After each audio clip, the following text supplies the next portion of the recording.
দোস্ত আমি আর খাইতে পারবো না, আমার একদম পেট ভরে গেছে। তোরে কইলাম অনিষ্ট টু নে, পাকনামি করে অনিষ্ট থ্রি নিলি, এখন খাবারটা অপচয় হইলো না। আরে বাদ দে, কয় টাকার আর খাবার অপচয় হয়েছে। এই ওয়েটার, বিলটা প্লিজ।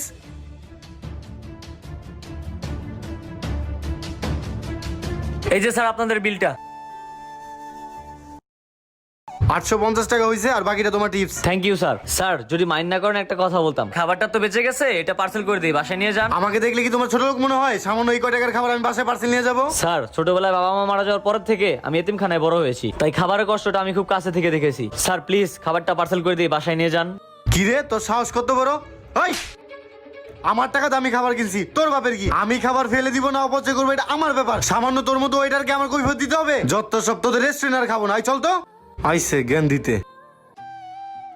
হায় রে, কিছু মানুষ খাবার পায় না আর এরা খাবারের মর্মই বুঝে না।